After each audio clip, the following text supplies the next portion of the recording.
Hello students, this is your SST class. So let's now continue the chapter 4th, Key Elements of Democratic Government. It is the part 3rd of the chapter 4th. Other ways of participating. अभी हमने किया था elections में कैसे participate किया जाता है, फिर मतलब इस स्टोरी में जो हमने इस चैप्टर में किया था कैसे नॉन वाइट्स और वाइट्स में डिस्क्रिमिनेट किया जाता है, भेदभाव किया जाता है, फिर धीरे धीरे हमें राइट्स मिले वोट करने के लिए। अब कुछ वेज भी हैं जिससे हम पार्टिसिपेट कर सकते हैं। Elections are usually held once in a 5 years, 5 सालों बाद एक बार हेल्ड होते हैं। Other ways of participating in the process of government, कुछ और वेज भी हैं जैसे हम पार्टिसिपेट कर सकते हैं। अगर हमारी जो भी गवर्नमेंट हमारे अगर कुछ काम कर रही है, अगर वो हमें सेटिस्फाई नहीं है तो हम उसके खिलाफ भी आवाज़ उठा सकते हैं। जैसे एक एग्जाम्पल है अगस्त 2005, when a particular government increase the money people had to pay for electricity. जब इलेक्ट्रिसिटी के बिल्स वगैरह इंक्रीज़ हो गए थे तो लोगों को प्रॉब्लम होती थी, तो उन्होंने अपनी व्यूज़ आगे रखे लोगों ने, पर disapproval very sharply. They took out rallies and also, उन्होंने क्या किया, रैलीज़ निकाली।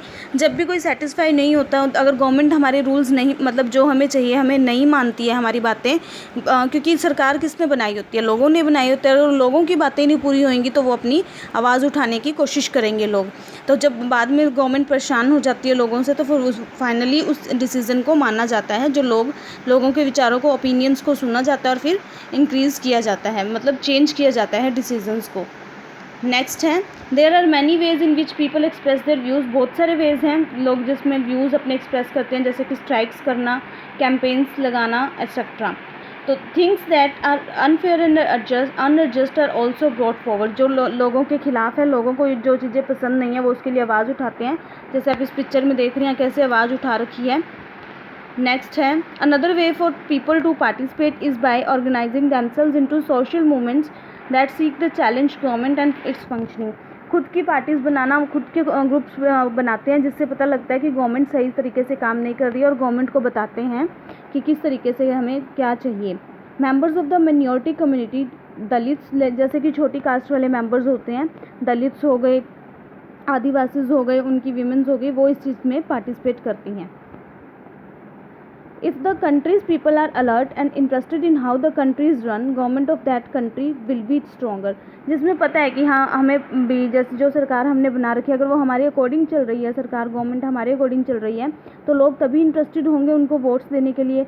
वरना फिर गवर्नमेंट को भी पता है कि इस टाइम अगर उन्होंने उन लोगों का काम नहीं किया है तो नेक्स्ट टाइम वो उन्हें वोट नहीं देंगे। नेक्स्ट है need to resolve conflict. Conflict क्या होता है, मतलब किसी में मतभेद होना, लड़ाई झगड़ा होना, तो उस चीज़ को रिसॉल्व कैसे किया जा सकता है। Conflicts occur when the people of different cultures, regions और इकोनॉमिक बैकग्राउंड्स, मतलब अलग कल्चर्स के लोग जब एक जगह रह रहे हों और बैकग्राउंड्स के लेके उनकी बातें चल रही हों, तो वहाँ पे जब लड़ाई झगड़ा हो जाता है। जैसे हम किसी भी सेलिब्रेशंस में जाते हैं तो अलग अलग कल्चर्स के लोग मिलते हैं एक दूसरे से, तो वहाँ पे लड़ाई झगड़ा होना, ये गवर्नमेंट की ड्यूटी होती है उसको सॉल्व करवाना।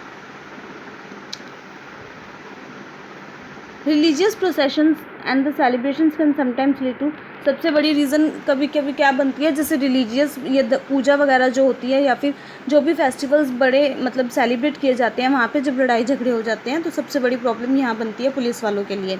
यहाँ पे एक एग्जांपल है, rivers too can become rivers भी हमारे एक कन्फ्लिक्ट का कॉज बन सकते हैं, कारण बन सकते हैं। जैसे रिवर में begin in one state, flow through the, एक स्टेट में चलने वाली रिवर दूसरी स्टेट में चलते हुए तीसरी स्टेट में एंड होती है। तो the sharing of river water between the different states, तो जो रिवर जब ये एक स्टेट से दूसरी स्टेट पे चलते हुए तीसरी में एंड होती है, तो जो तीनों स्टेट्स आपस में पानी डिस्ट्रीब्यूट करते हैं, जो वाटर डिस्ट्रीब्यूट करते हैं, तो उस चीज़ को लेके भी कन्फ्लिक्ट्स होते हैं इनमें। तो आगे है Kaveri river, Kaveri water dispute between the Karnataka and Tamil Nadu. ये आपको एक खुद रीड आउट करना है, पूरा एग्जाम्पल दिया हुआ है, पूरा बताया हुआ है किस तरीके से वाटर पे लेके कॉन्फ्लिक्ट्स होते हैं। नेक्स्ट है इक्वालिटी एंड जस्टिस। इक्वालिटी मतलब बराबर का अधिकार, न्याय के आगे मतलब कानून के आगे कैसे बराबर का अधिकार मिलता है। इट्स कमिटमेंट टू इक्वालिटी, जब हम डेमोक्रेटिक सरकार बनती है, जब सबसे ज़्यादा इंपॉर्टेंट फीचर उनका क्या होता है कि वो इंश्योर करवाते हैं, कमिटमेंट करते हैं कि हम सभी को एक जैसा ही समझेंगे। The earlier practice of untouchability is now ban. पहले लोगों में जो भेदभाव किया जाता था, मतलब नीचे जात वाले को छूने नहीं दिया जाता था, अब ये सब चीज़ें बैन हो चुकी हैं।